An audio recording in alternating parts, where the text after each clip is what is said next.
How do you make good videos? Practice, practice, practice.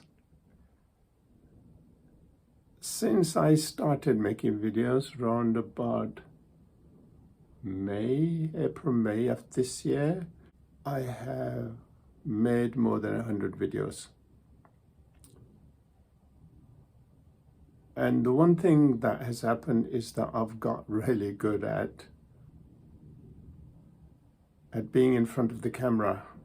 I mean, the only thing I don't like is with this iPhone is that you can't look at your image. See, I'm looking at my image now, but to the viewer, I'm not looking at him, which is really bad. So you have to stop looking at your image and you have to look where the camera is. And the camera's on the side, unfortunately. It's a little black strip on the side. And if you look into the camera where you know it is, then you're looking at the audience. Otherwise, they do not make contact with you. So if you do not have eye contact with the audience, then it's not going to work. So those are the little things I'm realizing. I haven't evolved beyond and above using my iPhone. Really, I ought to have a tripod. I should start to work on my background. I should be doing a lot more than I have been doing, but just the first hurdle is just getting comfortable in front of the camera. And all of the videos I've been making, they're not really for anybody, they're not for an audience. The idea behind me making these videos is that they're really for me to become familiar with being in front of the camera. And then if you do daily videos, if you do a video per day, and then you got something useful to share with people, then you will start to build an audience. What have I gained by having these videos? I suppose I've had more clients because of this, because some people have been following these and they've been sufficiently impressed to book, and I've seen them, so I made some money. So I can say that I made enough money, more than enough money to pay for the course. What else is good about making these videos? Well, the new website, which is in progress now, is all video driven. Before it was all wordy and it had client testimonials. Yes, it's got all of that, but it's also got my videos. So there's a video of me introducing myself, which was the very first video I made in the car, which is to talk about my journey from going completely in the cuckoo land, where I would probably have to be locked up in a padded cell. Well, I wanted to just end it all to where I am really quite comfortable in myself now. Oh yes, I still suffer from the odd panic attack. I still have anxiety, but nowhere near as I was just a little while ago. So people actually see that when they go on my website, and all businesses are really people businesses. I mean, that's the other thing I learned, that it's not life principles people talk about.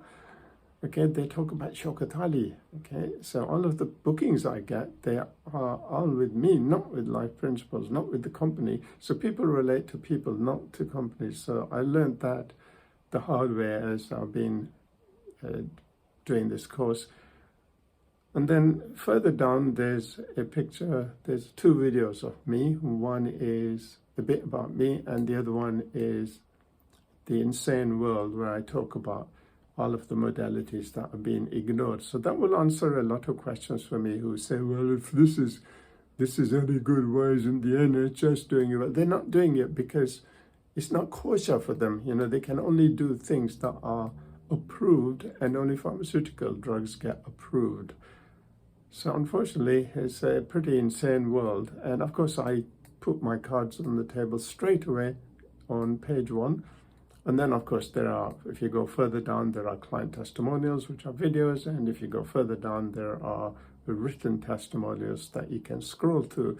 But as soon as you log on to the website, the first thing you see is a picture of me and my wife. Yeah, you see a tiny little logo at the top saying Life Principles, Health Matters, but really it's an introduction to me as a person, as a family person, as a family man. I want to switch this over and make it live when it's ready, and then I've got another kind of apprehension, which is that I know that the new website will generate more traffic. I know that, especially if you start to promote it. The problem is, do I want to see lots of clients? Because each client, I spent 2 hours with them, and this is what I've been trying to get away from, that I do not really want to see clients one-to-one. Your whole week gets messed up when you see clients. One particular day, I was completely chock-a-block. The other day, I was about half day was booked up. And I don't really get that continuity in my course. The course is very important, and you've got to have continuity.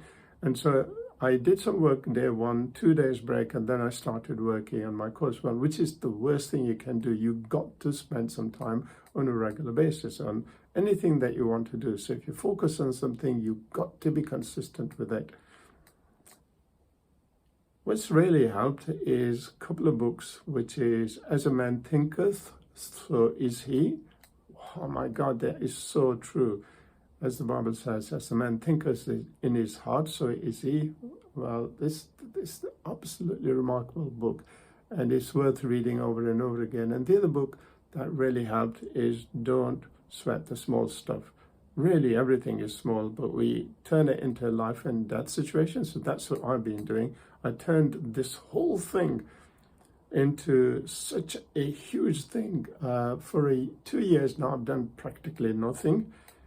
And then all of a sudden, in the last 3 months, I've turned all of this into a life and death situation. And this is why I have panic attacks, and I'm not living in the moment. And I've actually made myself pretty miserable. And yet, it's all small stuff. So what if I don't hit the deadline in December? Am I going to die? No. What's going to happen to me? Nothing. In fact, if anything, I'll actually be making more money from more clients face to face than I have done before. So why worry about it? The other thing I've noticed is that, you see, you have to stay on top of a game. I've realized that now. I realized that you have to stay on top of your game if you're going to be happy. If you want to be self-actualizing, you have to work through your to-do list and keep up to date with everything, look through the checklist, and also chip away at all of the stuff that you left behind, the mountain of work. But it's not going to happen straight away. But if you do your to-do list on a daily basis, but how can you make this easy? Well, if you go to bed at 10, get up at, say, 5, do about an hour of meditation. Almost everybody says that meditation or that 1 hour contemplation or exercise or spending it on yourself is the best thing you can possibly do. So I'm going to go along with that. And then you set aside a time. So you have a focused amount of time for your core course, but then you set up a time, like, say, you could say, all right, after I've had a meal, I could set, say, between 4 and 6. So you could actually put in a diary, 4 and 6, you'll do nothing, absolutely nothing, but do your to-do list and catch up with your admin. So if you set 2 hours aside every day just for your admin and your to-do list, then you'll find that you will chip away and it will be a no big deal. So if you do not plan it, you will not execute it. The other thing I realize is that it's not just that helps you get on top of your game, it's also making decisions quickly. I wanted to buy Microsoft Office software because the one that I'd bought several years ago, although it was bought with good intent, it turned out that I'd just been booted out of it. So I can look at my documents, but I can't edit them. So I was looking at software, various methods of buying the software.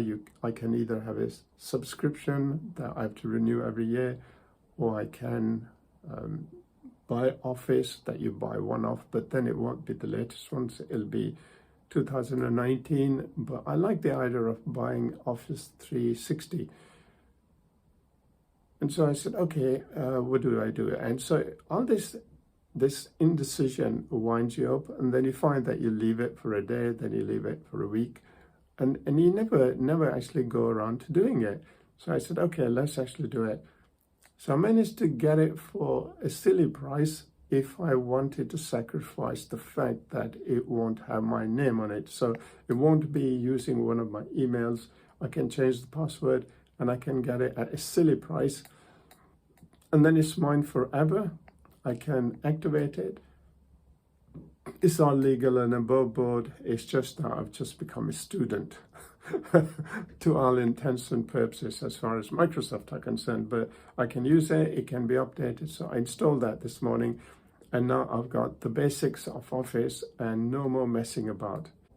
So making decisions quickly will help you become happy.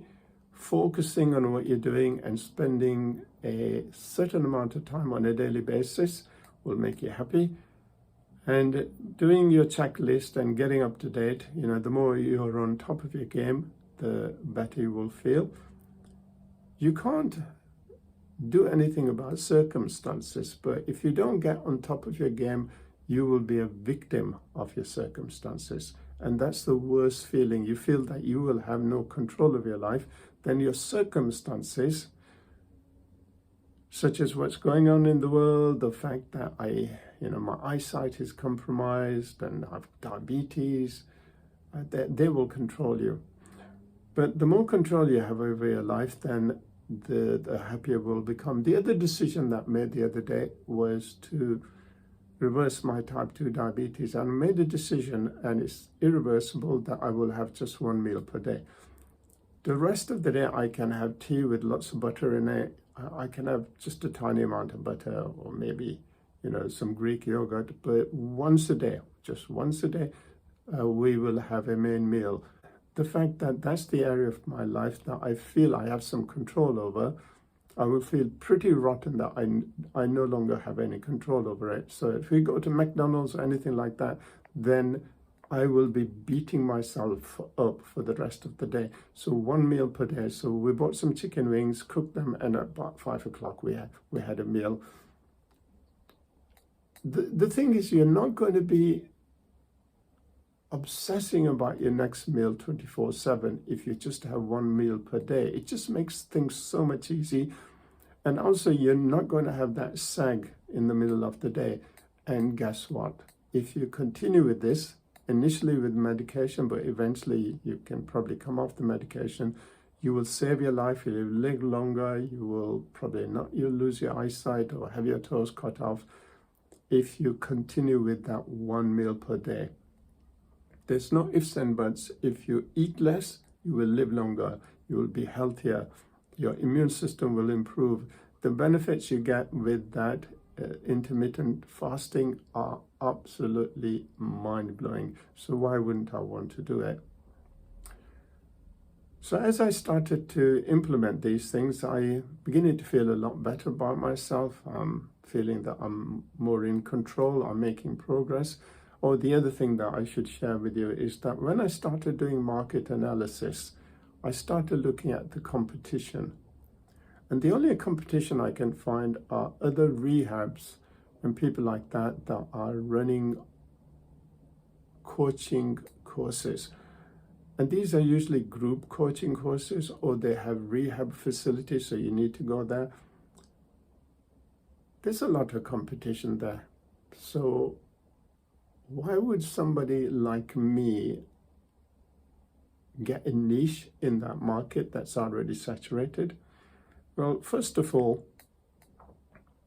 I want to do this completely differently from what everybody else is doing, because they have a business model that works. It's like the clinic who uses the eLibrary. They have about 30 clinics, and people go there and they're connected to a couple of wrist straps, and it works. It works for all addictions up to methadone addiction.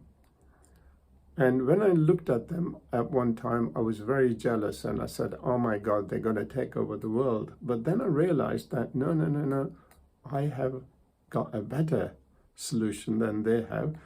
They need equipment to make this work. I don't need any equipment to make this work. But I didn't really have a business model. I didn't really have a system where I could put this online. Since then, of course, things have changed. And then I've realized that I'm in a far better position because I can teach this to people all around the world online. So I don't have to stick to their business models or the rehab business models. These are business models that make billions, and they make money. But they don't necessarily give the user the best chance of success. And I think what I'm doing will give them the best chance of success, which is to teach them about the power of the mind, turn everybody who comes through my door into formidable hypnotherapists, teach them about all of these things such as hypnotherapy or hypnosis, teach them about clean language, timeline, teach them about NLP. So teach them about these things so they become really good at it, so they can actually help each other to get rid of negative emotions from the past, and they can come off their antidepressants. So teach them how it works. So this will be completely different. So teach them how they can use the power of mind to overcome their addictive behaviors, but then give them access to life coaches, turn them into formidable self-help people where we teach them how to fish. So see, nobody else is doing that. Nobody's telling people how to fish, but we can teach people how to fish so they can look after themselves for life. But this is only addictions. I mean, what about pain? I'm going to teach people how they can manage their own pain, manage their own inflammation. We haven't even touched that. And what about health? We can pretty much deal with everything health related, not just addictions or bad behaviors, but also emotional problems and also physical problems. We can prepare people for chemotherapy. I mean, just think about how big a market that will be. So as I started to do market analysis, I realized that we are indeed sitting on a niche, really are sitting on a niche. If you can capitalize on that, you can help so many people around the world. Even overcoming the effect of the jab, we have that pretty much covered now. And we can do it scientifically. You can have a test done, which is an immune system test before you have the jab. So you can see how your immune system is being compromised. So see how it is compromised after the first jab. So for people who don't believe in science and they think that everything is a conspiracy theory, well, check it out for yourself. Then you have the second jab. Have another blood test to see how your immune system has been compromised. And then if you decide to have a booster, then yeah, go ahead and then check to see how your immune system has been compromised. And once it's compromised, say it's been compromised by 50%, then that is going to cause you long-term problems. Well, we have a solution. Yes, it would involve me training lots of phlebotomists around the world, but we can train thousands of millions of people all around the world who can go to your home and they can actually do this IV treatment at your home. And then we'll do it scientifically, because once we've done the IV treatment, you can then get your immune system checked again to see if it has gone up. And then do this again and again, say a week later or a month later, and check your immune system and see if the original efficiency of the immune system has been restored. And then we can teach you how you can take a supplement. There are 2 supplements that you can take. One costs you nothing, you can make it in your kitchen. The other one costs you money, but it's not a huge amount of money compared to your life, and that will keep you safe from the long-term effects of the jab. And we'll also teach you about germs and how incredibly important they are. And without them, you wouldn't be a human. You'd probably be an earthworm. And without them, you would be dead. Within a couple of weeks, if you had no germs inside you, you would be dead, because there's nothing there to change your genetic expression. And there's nothing to make those incredible chemicals that are made in the gut, which are good for your health, especially for brain function.